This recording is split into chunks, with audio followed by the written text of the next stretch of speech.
Welcome to the Abundant Accountant Podcast. This is where accounting professionals just like you come to learn all the most efficient, powerful, abundant ways to grow their firm, sharpen their sales skills, and have consistent, increasing revenue year over year. I cover topics from pricing, sales, networking, objections, ideal clients, some marketing ideas, and really about how to increase your cash flow and profitability and set boundaries so you have the firm that you've always dreamt of. You're no longer giving away your time for free. You're no longer putting yourself on sale, and you are being paid for the value and worth that clients actually appreciate you for. So you'll learn tips and strategies as well as hear personal interviews from successful accounting professionals. This podcast will show you exactly how to create the firm of your dreams and the life full of abundance. Welcome to the Abundant Accountant Podcast. Today we have a very special guest. Our special guest is the CEO and founder of Glass Wallet Ventures and is also the managing partner of two growing accounting firms. After successfully starting, scaling, and selling her accounting and bookkeeping practice, she has developed the Scalable to Saleable system and remote team roadmap to help other firm owners position themselves for growth and eventual acquisition with the maximum productivity from their teams. She also specializes in consulting on business strategy, human capital optimization, partnerships, and entrepreneurship. But before we welcome our very special guest, can you imagine being able to increase your fees more than 300%, double or even triple your annual revenue? Or what about collect 100% of your AR and always get paid up front? These are just some of the results that the firm owners I work with have been able to accomplish. And they all started by watching my free training. I'm going to show you 4 shifts to charge higher fees, double your firm revenue without having to work harder or take on any new clients. So you don't have to grind 14 hours a day, and you can finally get the excitement back you've had in your firm. Sign up right now at theabundantaccountant.com/masterclass. Once again, theabundantaccountant.com/masterclass. And now let's welcome our very special guest, Sharrin Fuller, to the show. Welcome, Sharrin, to the show. Thank you. Thanks for having me. Yes, it's awesome to have you here on the Abundant Accountant Podcast. And I'm so excited to hear your story about how you sold your firm on accident, because I speak to a lot of tax accounting firm owners focusing on revenue growth and increasing profitability and value so in the future they can sell their firms. And you know, just hearing your story and going through what you went through in the process and also what you learned and what a firm owner should really think about and look out for is going to be, I think, an eye-opening conversation for today. But before we dive in, Sharrin, it'd be great if you could share with everyone who you are and what you do if they've never heard of you before. Absolutely. I've already shared it from my point of view, but I always think it's better to come from the horse's mouth.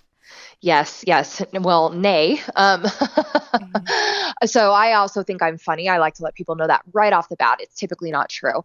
So Sharrin Fuller, I've been in accounting for quite a while. Since 2004, I actually started wanting to be a paralegal, started to go to school for that. And as I got into it, I thought I got to the business courses and said, I'm just going to start a business. And I had a nail license at the time, one of those side things to get you through school, and opened a salon. And while I opened that, I realized I now have payroll and I have taxes and I have sales tax and I have all these things. And I downloaded QuickBooks on my computer and loved it. And from there, I thought, that's it. I love accounting. I love this. I'm going to keep doing my salon, but I love this piece. What kind of salon?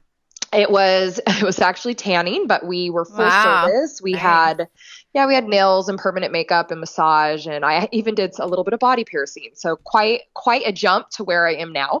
Yeah, that's Um, like a 180. yes, it is. It is quite. I used to pierce tongues, and now I am, creating cash forecasts and such. So yes, complete difference there.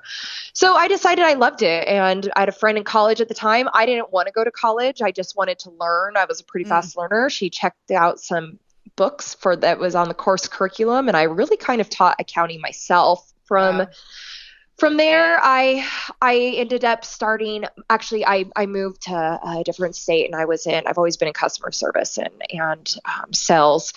And I was at a operations or a cold storage facility, and I was operations manager, and the facility was selling. And as I was leaving, there were a bunch of tenants that rented space, and they said, "You're so great. I wish I could hire you, but I only need you for like 5 hours a week." Well, there were a good 8 to 10 people that needed this. And I thought, there is a business model here. Right. So I started my first company, which was a simple office solution. And my original tagline was, I was your mobile office manager. So I was remote for the most part, and I would go to your office and I would file all your paper. I would grab everything for the week, and I'd take it home with me, and I would create, log me in on the computer so I could log in remotely and access their QuickBooks desktop. And I would work from home, and usually on Mondays I'd go take the stuff back, file it, grab the new shoebox, and keep doing that. So that went on for a while, from probably 2006 to about 2010. Just a lot of learning, growth, working with tax advisors. 2010, I started working with a firm as a contractor, and I learned a grip ton about the VC-backed startup industry, and I fell in love with software as a service. So I started rebuilding my company to more of fractional controller, fractional CFO services, really from the course of like 2012 to 2020 when I was sold. And focusing on VC-backed startups, it's a whole other beast, I can tell you that. And grew from there. I actually, my whole business was built on word of mouth. It was just me until about 2014. And my husband and I, we lived in San Diego at the time. We thought, Ah, I've been that's where working I'm at. yeah, I saw. Yeah, we were there for about 15 years, and we thought, let's go buy property somewhere we can. Let's build a house. I'm going to work part-time. And so we moved to Utah, which is a whole other story. And as soon as we moved there, all of a sudden my business like exploded. The word of mouth was everywhere. I was getting referrals left and right. And I thought, okay, I either need to, one, actually hire staff, or two, tell these people no. And I'm really bad at telling people no. A lot of us are in this field. So I just started hiring staff. And the next thing you know, I went from just me to a staff of 7, and then 12, and then 15, and 18. And then Wow. our revenue, yeah, it just from 2015 to 2020, it was absolutely insane. And So how much did you grow from 2010 to 2020? oh my goodness, 2010, I was probably only doing like what, 70,000 a year in revenue. 2020, I mean, I'm leaving it what, 2.5 million. So it's, that's Wow. quite the revenue jump from 70,000 to 2.5 million is, quite a bit in 5 years when you're talking about just a few people. And yeah, it was crazy. It was really fun. It was definitely a learning experience, but I never once thought this is something you can sell, right? I Hmm. actually, when I was thinking about exit strategy, I was actually more worried, or I was thinking I'll will, like, if something happens to me or whatnot, I'll give equity in my team, and I'll make sure my Hmm. team gets it. And then the next thing you know, again, more word of mouth, I start getting all these random people calling and saying, "Hey, I'm interested in buying your business." And Wow. yeah, it was really weird. And at first I thought it was scams, and then I looked into it, and it wasn't. What had happened is people wanted to start building, like, a lot of it is fintech software, right? Hmm. So people come in, they say, "I've got this amazing platform, but to really build this software, I need to have clients to test it on." Well, I don't want to build an accounting firm. So I'm just going to go buy one and use their revenue, and as you know, so we're not a pre-revenue company, and then use those clients to build this platform. And that Wow. was, yeah, so that So was was it a happening. software company that ended up acquiring you? No, not it Oh, wasn't. The first two that came through. So and I didn't want to sell my company. I didn't want to give that up. I wasn't ready yet. That was in 2020. And I went through to a little bit and then I decided a couple the two out of the three. I only took three seriously. Two of them we weren't aligned and I wasn't going to put anybody through that. This was my baby, right? yeah. I had changed the logo twice. It was mine. My name was on it. My name were in the reviews. So to give it up it was not something I wanted to do. Then finally the third one came along at kind of a inconvenient time. And by this time I have already sat through acquisitions and due diligence. And I've walked, about 30 plus clients through, through these acquisitions or IPO or whatnot. So I know what that first step looks like. I know what to do. I know what to be prepared for on the business side. Yeah. I was not prepared emotionally. So before we talk about the emotional part of when Yes. the third buyer came along, what I'm curious about, because today we're talking about scaling to selling, right? Scalable to saleable. And Yes. I know there's some certain elements that got you from your 70,000 of revenue in 2010 to 2.5 million in 2020 in Yes. a 10-year period. Yes. What do you think if we had to break it down into three major areas? I know you've got more than Are you on my three. Facebook? Because No, I I'm not. honestly actually I didn't put it there.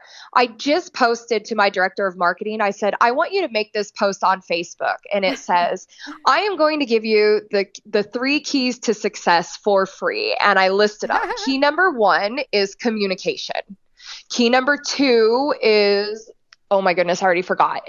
Efficient. Oh my goodness. Consistency. Okay. I'm so sorry. Communication, consistency, and follow through. And I live by that. Everything I've done has just been extreme communication. Make sure that communication is open. Be extremely consistent. Communication with your clients? Yeah, clients love communication. So I any of my agree. clients that you talk to, they'll say, "What do you love about Sharrin?" Oh God, I just feel like she's always on it. I don't have to worry. Well, my secret to that is they'll email me or text me, and I may not be able to get to the deliverable right then, but I let them know I received it. Hey, thanks, Joe. Got this. I can't get to this right now. Give me a day. And then I make sure that I have that follow through, that I'm consistent in making sure that I am on top of my communication and that he knows if I say a day, I mean a day. So he loves that. He knows, hey, Sharrin said a day. She is always on time. She follows through with what she says. And that has just been absolutely everything. Any clients that we've had, and I feel like that kind of goes in life, right? Yeah. You can kind of put that to anything, but any clients, when you ask them, what are they upset about at their firm, you hear, oh, I never hear from them. There's like no communication. I don't know if they're doing anything. I never know when I'm going to get it. Yeah, I think that's the biggest complaint that I've heard. But a lot of firm owners are busy and we think we're in communication with our clients. But I think what you're referencing is over communicating, being so on top of it that from the client perspective, they just see that as normal. But for us, it might feel for a lot of firm owners out there that that's like a little over the top. Did you have support or an admin or a team member that helped keep you so in communication or on top of it with your clients? Not in the beginning. I'm extremely organized. The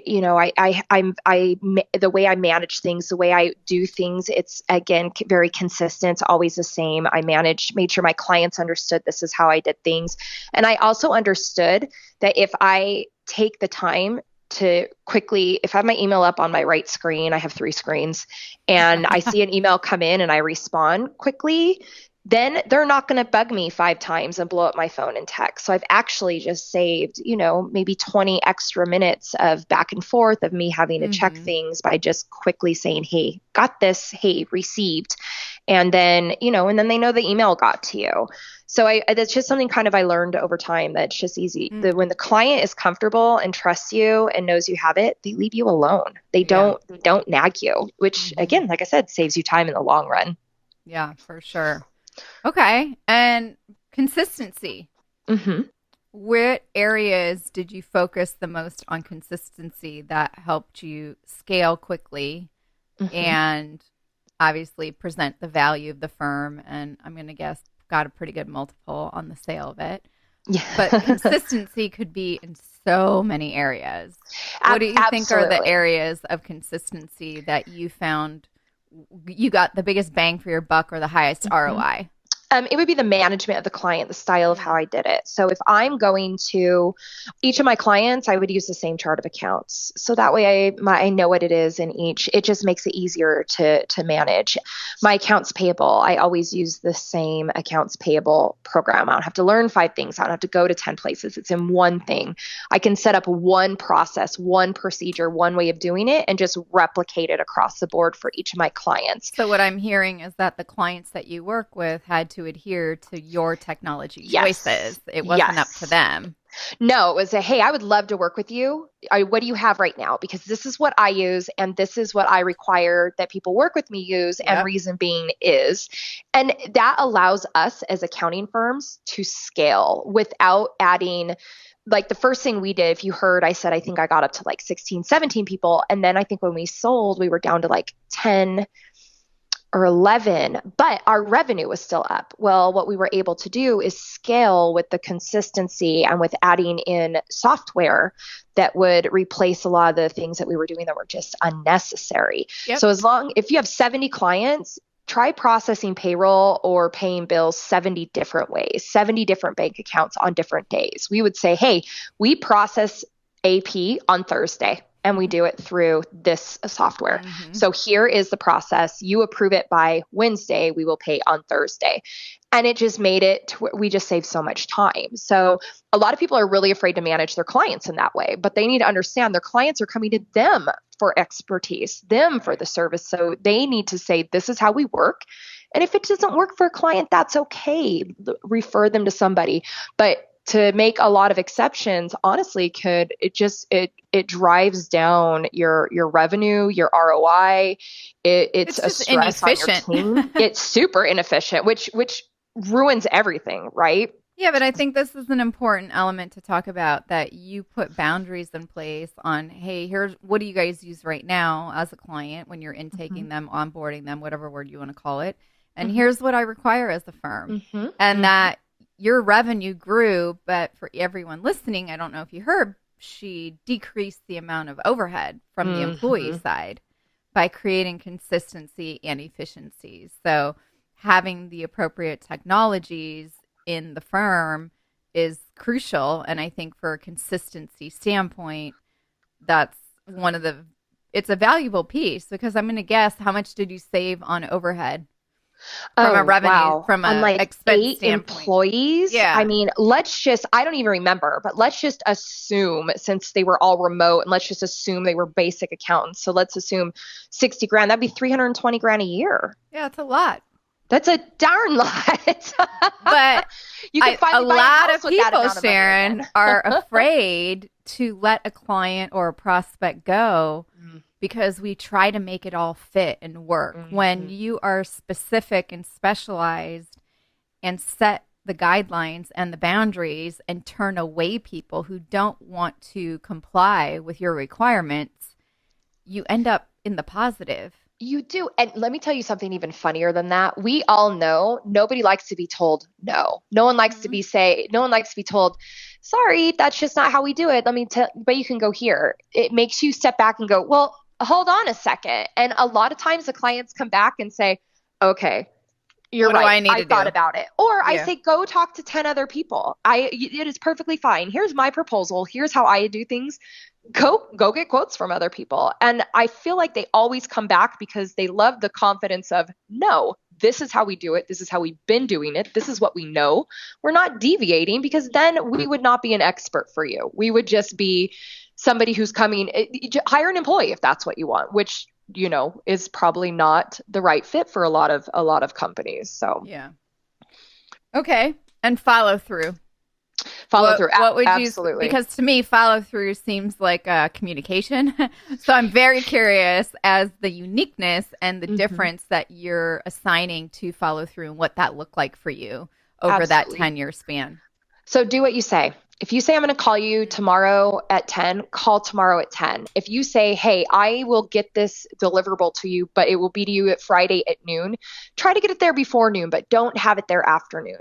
People, they need to be able to rely on you. They need to know that you, especially in the industry that we're in, we're handling their money. And so when you make the littlest mistake, or you oversee, or your follow through is not there, you don't return their deliverables on time, they start analyzing and dissecting and thinking, well, what else are you going to do? Are you not going to pay my payroll on time? What can I not account on you for? So you really have to do what you say. If you give a date, if you give a time, if you give a promised deliverable, deliver it. If for any reason you can't, don't wait until the last minute. Communicate as soon as you can and let them know. And it's okay to say, I messed up.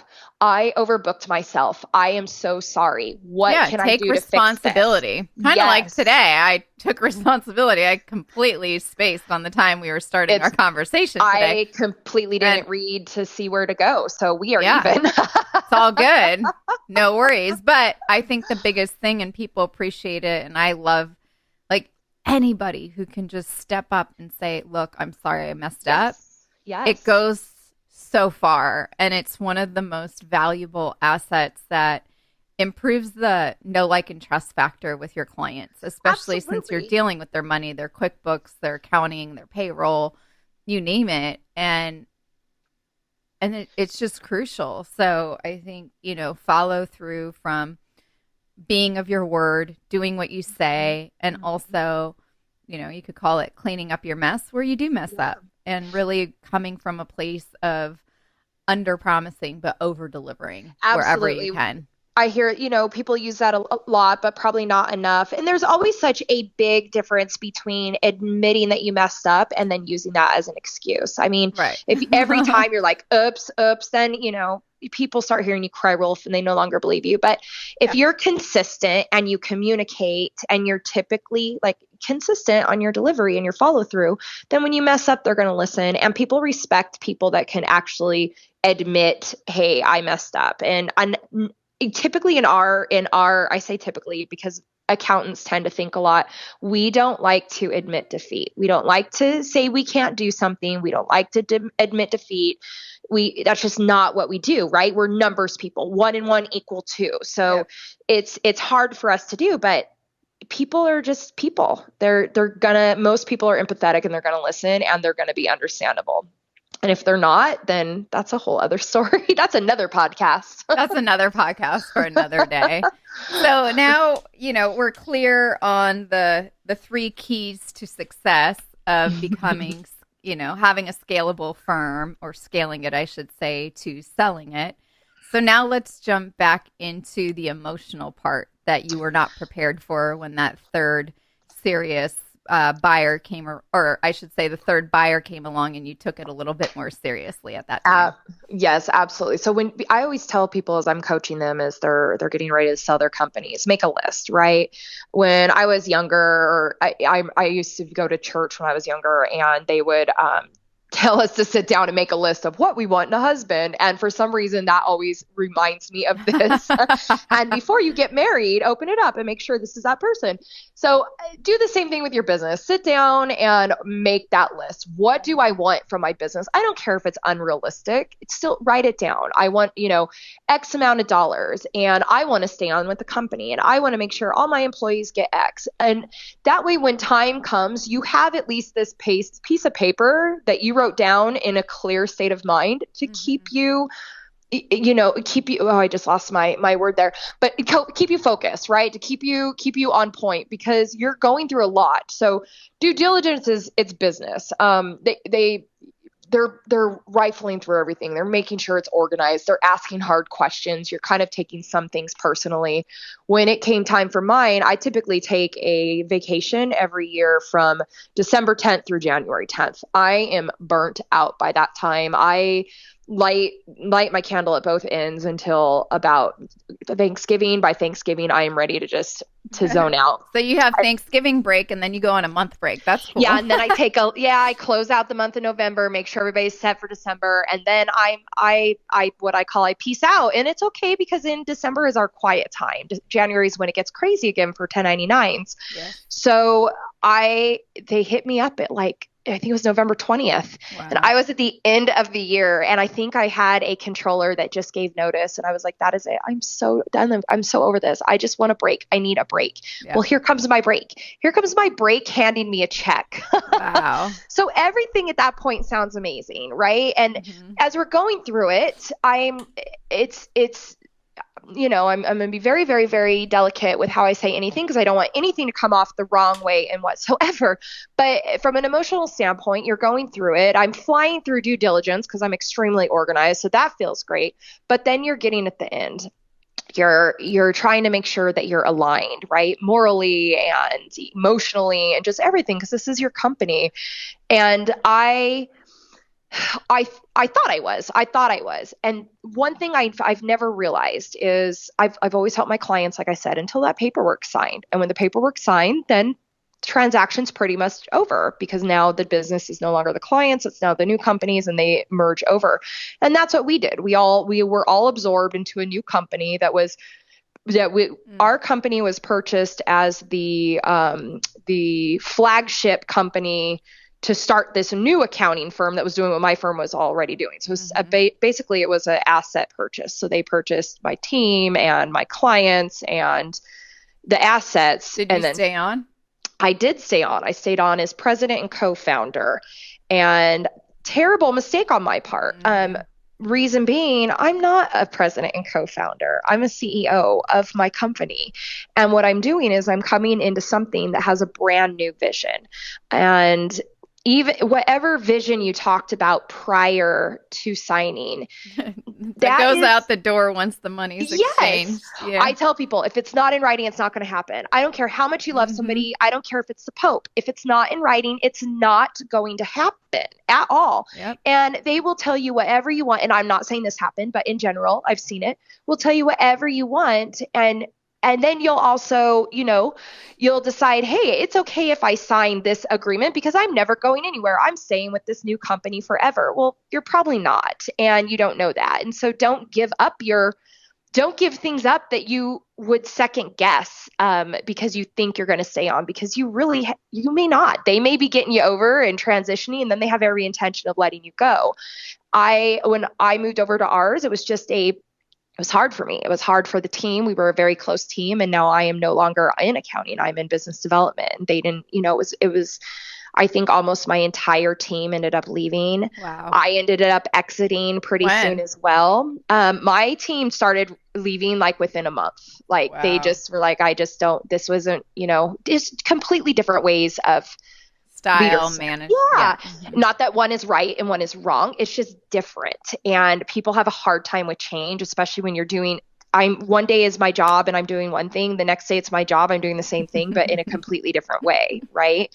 So it was easy. So a lot of people stayed on. They stayed on until I exited. And then I think when I exited, I believe just about everyone did as well. And it makes sense. So I try to get people, and then I had a nervous breakdown right in the middle. About 5 months into it, I was like, what? I can't do this. I can't sit here and watch this and I can't help anybody. And we're trying to, move into this new way of doing things. And I'm getting used to, a board and people making decisions that are based on shareholders and equity holders. And it's not the world I came from. Yeah. So what do you think's the biggest learning lesson of when you exited and sold the firm?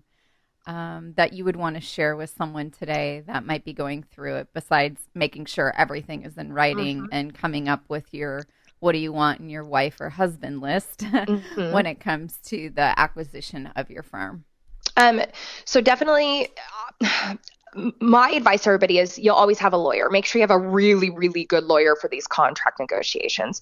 And then make sure you have somebody that can keep you stabilized, somebody who has experience, which is kind of what I do now. It doesn't have to be me. Someone could be someone like me, somebody that can say, let me sit on these calls with you. Let me keep you grounded. Let's look at that paper that you wrote. Is this in line? And kind of keep you in real time, because what'll happen is they put these these numbers in front of you, right? And you're thinking, ooh, yeah. wow, I I'm going to can be retire. rich. Yes. And that now you're focused on that. You are already spending that money in your mind. And when you've already made your spreadsheet of paying off all your bills and I'm going to do this and I'm going to invest in this, you're in. You are in and you're not getting out of it. So even as they go through, they could start dwindling down that number and you're like, it's okay. I can still do all of this. And you've kind of like emotionally stepped out. So what I tell people is, don't stay on. I don't care. I don't care what anybody says ever. When your firm is acquired, give them at most 90 to 120 days and make sure you have a specific SOW as a contractor of what you need to do to ensure that there is a smooth transition. But immediately, first thing you do is you take a week vacation. The day that is the dotted line is signed and the ink is dry, take a vacation. And the money hits your bank account. The money hits your bank account. Go take a vacation and just celebrate, decompress, because when you come back, it's going to be rough. And let them start dealing with all the internal stuff and undoing your processes, which is hard to watch, and deciding they're going to do different software because they brought somebody else in. And again, really hard to watch. And your team coming to you going, wait, and you can't do anything. Take a vacation, come back, have that specific SOW that you're paid for as a contractor. Do that only. Don't get involved on other things, and then go start something else. Do nothing, but don't stay on, because it's once you sell it, it's not yours. It's not yours. Yeah. You've sold it. It's done. And what do you think the lesson learned is on the acquisition price? I don't know if you're able to share that and the multiple you got or the total deal structure that you got for your firm. Everything really depends on what you're selling. It depends how much IP you have, your branding, right? Are they buying your branding or are they just buying your client base? And when they buy your client base, are they in contracts? Are the contracts transferable, or do you have to get permission? Mine were not transferable and they were month to month. So it made in a situation like mine, they're like, okay, so we can transfer, but we'll give you, you get X at close, but we need to make sure people come over. So the balance of everything gets paid at the end of quarter to make sure people stay on. So to try to avoid that, you got to make sure that people are in, unless you don't care. But you have to make sure your clients are in some sort of contract and agreement, because then, and make sure your agreement's transferable. Well, I think this is an important element for those who are onboarding new clients. Yes. Your future is to sell your firm. I just started working with a new client. We start next week, actually. Mm-hmm. And she has an accounting firm, not that many clients. And her exit strategy is to sell in 5 years. Mm-hmm. So for someone like that, making sure that your engagement letters include terminology that the client, you are transferable at any time, and that it's an annual contract will be more valuable in the future of a sale. 100%, because now that new place, you assign the contract to them. Right. And, of course, we're talking about this like clients don't matter, which of course is a whole other, they totally do, but you have to, right now we're talking about it like a contract, which is what it is, right? At the end of the day, it is. But again, you're staying to focus on your 3 keys to success, and clients appreciate when you communicate with them and when you're consistent and when you follow through. So if you focus on that, and then you find a buyer who has same alignments, same moral standards, then the transfer and the annual contract will probably be a smoother transition for your client. Yes. I don't think you would want to pass on a couple hundred clients to some bozo. No, because a lot of those clients you have relationships with. Yeah, exactly. They know you've had drinks with them. You've maybe gone to their house for their Christmas parties, or they text you, and they are going to be the very first ones to be like, what did you do? And you can't do anything except go, I'm sorry, but I'm on a beach. Sending you love from Maui. And then what? Then you've kind of ruined that. So there are a lot of elements to it. And you have to be prepared that, something like that might happen. But as long as you set it's up for success, I mean, there's only so much you can do. Right. I hope that nobody expects someone to work forever just because they don't want to lose them. Like, that's just not how it works. So I'm just curious, Sharrin, you've learned a lot of lessons through this process. You sold the company. You grew it to $2.5 million from 70. All in all, are you happy with what you did? I am happy now. It's definitely it was definitely an emotional struggle. It's a lot of, things that I thought I knew that I didn't, but I'm happy now because I'm the person that thinks no matter what you go through, it's always a learning experience, learn and grow. And I was able to learn and grow. And now I'm so passionate about helping people to Right. not ever be in the position that I You was were in. Yeah, And there's just no reason. and I want to know, Sharrin, if someone is looking to help on an exit of their accounting bookkeeping firm, how can they get in touch with you? I have my website is glasswalletventures.com. Perfect. Everything is on there, my LinkedIn, my Facebook. We're actually launching a community on March 1st. I'm really excited about that. And we have a bunch Awesome. of courses going live. I'm going to do a little bit for probably just in the beginning, a little bit of one-on-one coaching with select people, and I don't know how long I'll do that for. I really want to focus on more mastermind groups and one with many, so I can help more people at the same time. And then I'm really involved in a lot of education and conferences and speaking this year. So I really want to be able. I don't want to get spread too, and I'm running two accounting firms, so I don't want to. I don't want to spread too thin. My poor husband comes in every night like 6:30. He's like, "Are you gonna come out soon?" I'm like, yeah. Like, I'm still growing. I'm still looking to sell things in the future. So yeah, he's like, you just did this. I know. Here we go. Like, back again. Honey, didn't we buy you that truck? So yes, go sit back down. Mama's got to make the payment. Awesome. Well, don't tell him I said that. I won't. He won't listen to this episode, I promise. But I just want to say thank you for being here. Thank you for sharing your wisdom and the lessons you've learned and the areas to focus on. And it just was an honor to have you here on the Abundant Accountant podcast. So it was great meeting you, and I really appreciate you inviting me on. Thank you so much. Thank you all so much for joining Sharrin and I today on another amazing episode of the Abundant Accountant podcast. It's always an honor to be here, especially with amazing guests like her. So many golden nuggets to learn from. And if you are planning to sell your firm as part of your exit strategy or retirement plan, you might want to listen to this one more time.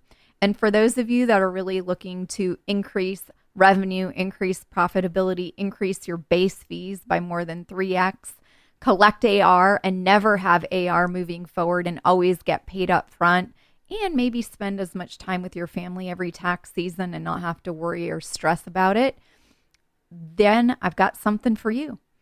I've got a masterclass that will show you the 4 shifts to charge higher fees and double your revenue without having to work harder or taking on new clients, so you can end the resentment and end the 14, 18-hour day grinds. So you can get started by signing up for free over at theabundantaccountant.com/masterclass.